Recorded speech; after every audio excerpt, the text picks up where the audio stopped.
મિત્રો આજે આપણા બે ખાસ મિત્ર એવા વિનુભાઈ અને દિલીપસિંહ બંનેને સરપંચના ફોર્મ ભરવાના હતા, એટલે આજે એમના સપોર્ટમાં આપણે આવ્યા હતા અને ફોર્મ ભરીને આપણે મહીસાગર નદીમાં સ્નાન કરવા પણ ગયા હતા અને ત્યાં મહીસાગર નદીમાં સ્નાન પણ કર્યું અને એ કયો બંધ હતો આપણે ઉમેટા આણબંધમાં થોડું મોજ મસ્તી અને સ્નાન પણ કર્યું અને ત્યાંથી આપણે પરત ફરી રહ્યા છે. અને મિત્રો વાત કરીએ તો વિનુભાઈ પણ આપણા મિત્ર છે અને ખૂબ સરળ અને શાંત સ્વભાવના છે અને તેઓ હમણાં ધર્મપત્ની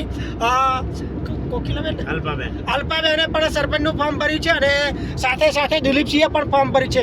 મિત્રો દિલીપસિંહને થોડી આંખોની તકલીફ છે અને આર્થિક પરિસ્થિતિ ખરાબ છે, એટલે ઘણાને એવું લાગે કે દિલીપસિંહ સરપંચમાં શું કરશે. તો મિત્રો કોઈને પબ્લિકને શું કરે છે અને એની આર્થિક પરિસ્થિતિ શું છે એના આધારે કોઈ સપોર્ટ નથી આવતું, પરંતુ હું જોઈ રહ્યો છું ત્યાં સુધી દિલીપસિંહ અને વિનુભાઈ બંને 100% જીતશે. અને મિત્રો જીતવા માટેના જે પણ લક્ષણો જોઈએ એ મારા મિત્રોના મને દેખાય છે.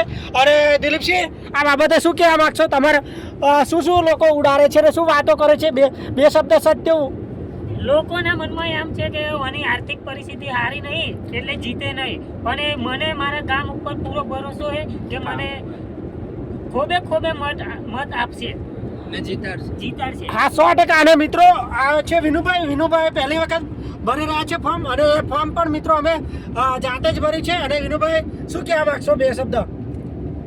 ચોક્કસ હું એટલું કહીશ અત્યારે કે બિલપાડની જનતા એ મારા કામને પસંદ કરી ચોક્કસ મને મારા ધર્મપત્નીને સરપંચના ઉમેદવાર તરીકે જે ઉમેદવારી નોંધાવી છે તેમાં વિજય અપાવશે. આપણે બંને આપણા મિત્રો છે અને સાથે એક આપણા જિગ્નેશભાઈ પણ છે.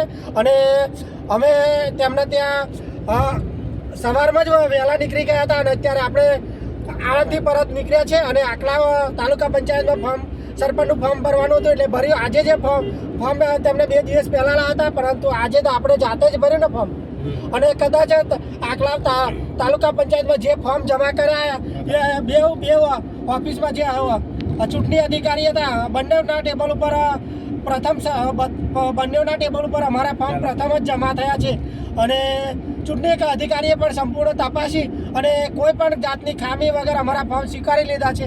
અને અમને પૂરો વિશ્વાસ છે કે જે અમે જાતે જ ભર્યા છે ફોર્મમાં કોઈ પણ જાતની ખામી નીકળવાની નથી કે રિજેક્ટ થવાના તો કોઈ પ્રશ્ન જ નથી. અને મિત્રો, તમામ મિત્રોને વિનંતી કે જેમને પણ લાગતું હોય કે હું સમાજ સેવકને લાયક છું તો 100% ફોર્મ ભરજો.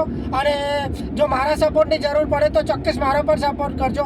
આસ્તુ ભારત માતા કી જય.